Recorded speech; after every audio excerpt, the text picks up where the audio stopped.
Hello everyone. I will introduce myself first. My name is Sophia Patriski, and I'm from Universitas Unpam, and especially from class 03 CG 003. Previously, this was our midterm assignment, and our group will discuss about that.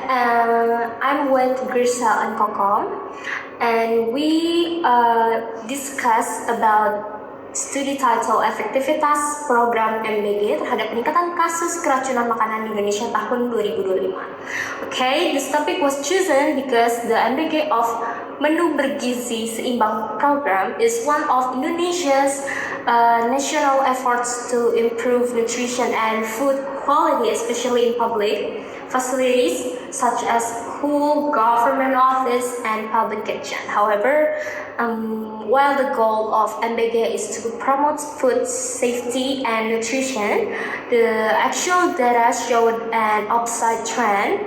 Throughout 2025, the number of food poisoning cases associated with MBG has continued to increase significantly, raising question about how effective this program really is in implementation.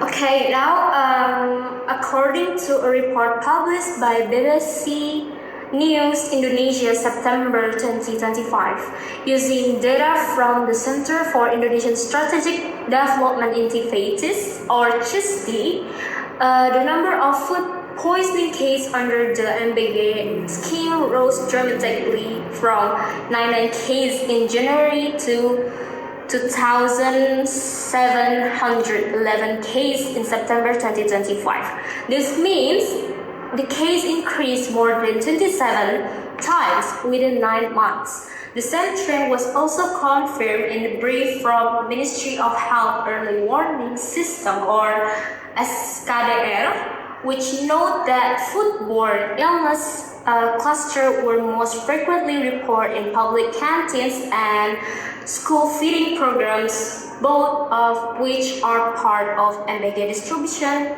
channels. This rise indicates a possible mismatch between MBG intended objective or to provide safe and nutritious meals and its real outcomes in the field. Although MBG is designed as a nutrition program, its implementation still faces serious challenges in food hygiene, monitoring, and quality assurance. Okay, we research variables, and in this discuss, we focus on two major variables. First, independent variable or X, the effectiveness of MBG program implementation, which covers supervision, food safety training, and SOP endurance. Okay, number two, dependent variable or Y. The number of food poisoning cases recorded from January to September 2025, and the logical assumption is if the MBG program is effectively executed with strong monitoring and proper SOP, the number of poisoning cases should decrease. And however, as we can see from the data trend, the upside happened. This suggests that there are synthetic problems in how MBG is implemented across regions. According to WHO or World Health Organization, 2024, poor food handling and lack of training among food handlers are responsible for over 40% of foodborne illness outbreaks in community programs, a pattern that closely mirrors MBG's situation. And okay, that's it. This will continue with Grisel. Now let's analyze the national trend visually. Based on the data from BBC Indonesia 2025, The number of MBG-related poisoning cases fluctuated slightly at the start of the year, but began to rise sharply in April, 1,226 cases, and peaked in September, 2,711 cases. This increase aligns with the expansion of MBG distribution to more schools and regional canteens during mid-2025 as part of the Ministry of Education's Healthy School Meals initiative. However, the expansion wasn't matched by adequate food safety training or monitoring. The data therefore suggests a negative correlation between program expansion and case safety outcome. The broader the MBG coverage, the higher the reported poisoning case. Comparative data between provinces.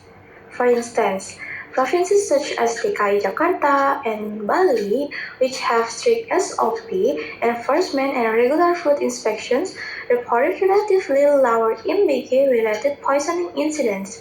Meanwhile, provinces with lower SOP compliance such as Central Java, East Nusa Tenggara, and South Sulawesi recorded higher poisoning rates, often exceeding 200 until 300 cases per month. This difference shows a direct relationship between program compliance and food safety outcomes. When the MBG program is managed properly with clear SOP, trained food handlers, and good hygiene, poisoning rates drop significantly. But when SOP adherence is weak or supervision is limited, the risk of mass poisoning increases. Now we move to provincial comparison. So, to support this finding, we also analyze comparative data between provinces. For instance, provinces such as DKI Jakarta and Bali, which have strict SOP enforcement and regular food inspections, reported relatively lower MBG-related poisoning incidents.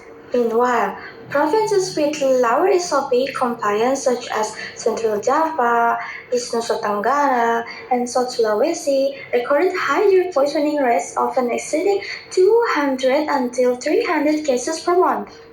This difference shows a direct relationship between program compliance and food safety outcomes.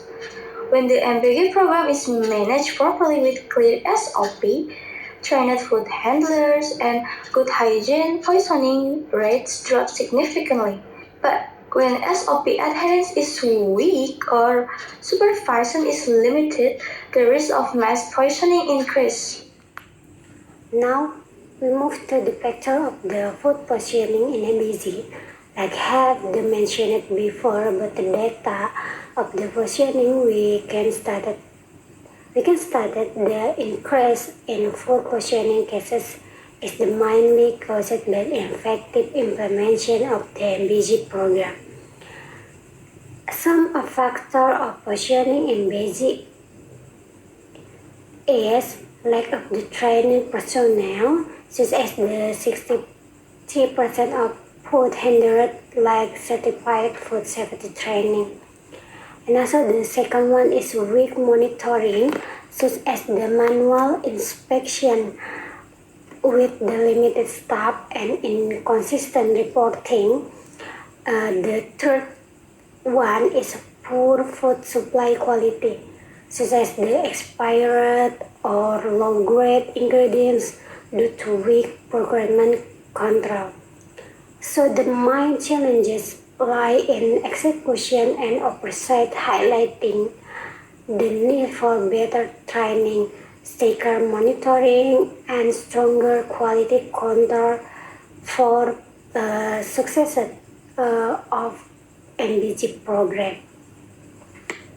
So we can conclude based on the MBG program has not yet achieved its goal in ensuring food safety occurs in Indonesia.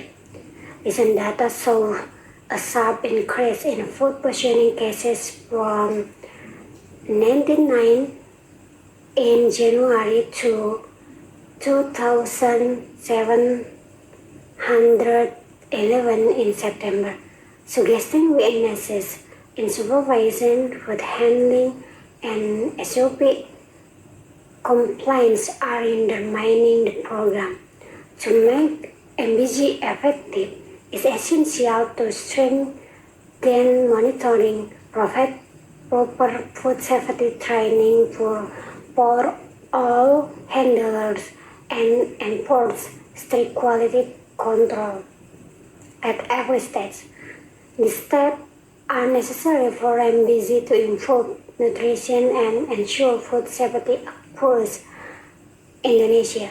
So, that's all for our presentation about the MBG and the positioning of MBG.